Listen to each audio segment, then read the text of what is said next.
من لسانہ و یدہ، مسلمان تو ہوتا ہے کہ جس کے زبان اور ہاتھ سے دوسرے مسلمان محفوظ رہتے ہیں۔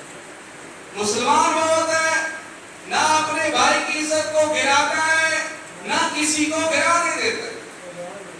مسلمان اور مومن وہ ہوتا ہے نہ ظلم کرتا ہے اپنے مسلمان بھائی پر اور نہ ہی ظلم کے لیے کسی درندے کے سامنے اس کو پھینکتے۔ یہ اس چیز کی ضرورت ہے، ورنہ ہم بھی پھر اسی درجے پر کھڑے ہیں۔ وَقَالُوا كُونُوا هُودًا أَوْ نَصَارَىٰ، یہودی ہوگے تو کامیاب ہوگے، نصرانی ہوگے تو کامیاب ہوگے، دیوبندی بنو گے تو کامیاب ہوگے، اہل حدیث بنو گے تو کامیاب ہوگے، بریلوی بنو گے تو یہ وہی نظریہ جو بہت پہلے یہودی اور نصرانی دے کر گئے تھے، اور اسی کا نام فرقہ واریت۔ سمجھ آ رہی میری بات؟ جی میں کوئی ایران قرآن کی باتیں نہیں کر رہا، میں ایک دس بیان کر رہا ہوں جو مجھے قرآن نے سمجھایا۔ یا مجھے کس نے سمجھایا؟ قرآن نے سمجھایا۔ اللہ کے بندوں مسلمان بنو، بس یہ تمہاری رسالت۔ هو سماکم المسلمین، اس ذات نے تمہیں مسلمانوں کا نام دیا ہے، اسی پر قائم ہو جائے۔ المومن للمومن کالبنیان، مومن تو مومن کے لیے ایسے ہوتا ہے کہ جیسے کوئی عمارت ہوتی ہے، اذا اشتد بعضہ بعضا، کہ ایک اینٹ دوسری اینٹ کو سہارا دے۔ کالجسد الواحد، ایک جسم کی مانند ہوتے ہیں، اذا اشتکا عینہ اشتکا کلہ، جب آنکھ دکھتی ہے تو باقی سارا جسم تلملاتا ہے کہ نہیں تلملاتا؟ اذا اشتکا راسہ اذا اشتکا کلہ، کہ جب سر دکھتا ہے تو سارا جسم تلملاتا ہے۔ تو یہ ہے ایمان، یہ ہے اسلام۔ ہمیں آج اس کی ضرورت ہے، ہمیں ان بنتر بانٹوں کی ضرورت۔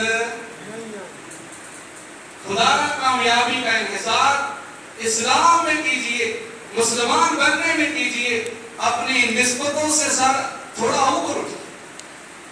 اگر آج بھی ہم اسی فرقہ واریت کی آگ میں جلتے رہے تو نہ ہم اپنے ملک میں پرامن رہ سکتے ہیں اور نہ ہم اپنے مسلمان بھائیوں کی کوئی مدد کر سکتے۔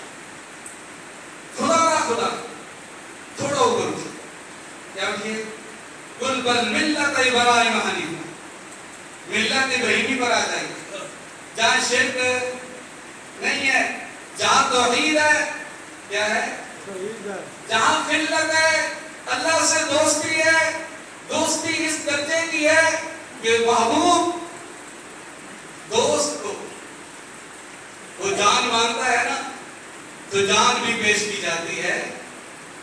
تو اپنی جان پھر اپنے معصوم بچے کی جان پیش کرنا، یہ کس نے ہمیں سکھایا ہے؟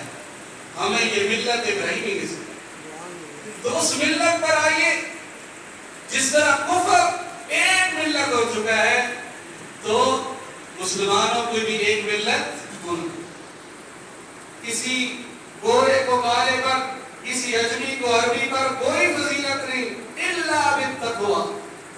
ہاں تقوی اپنائیے، آگے بڑھیے، منزلوں کو طے کیجیے، بلندیاں حاصل کیجیے، اللہ کا قرب حاصل کیجیے۔ یہ ہے کامیابی کے سینے۔ یہ کون سی کامیابی آپ نے ڈھونڈی ہے کہ اس کو گرانا ہے، خود کو اٹھانا ہے؟ کبھی کسی کو گرا کے بھی کبھی کامیابی ملی ہے؟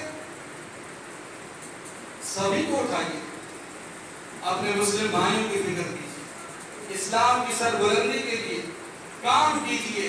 هو الذی ارسل رسولہ بالہدی ودین الحق لیظہرہ علی الدین کلہ۔ اس طرح یہ کہ نبی تو اس لیے آتے تھے کہ وہ اسلام کو کیا کرتے ہیں؟ تمام ادیان باطلہ پر بلند کرتے ہیں۔ تو کریں گے کوشش۔ اللہ تعالیٰ سے دعا ہے کہ اللہ تعالیٰ عمل اور صبر کی توفیق عطا فرمائے۔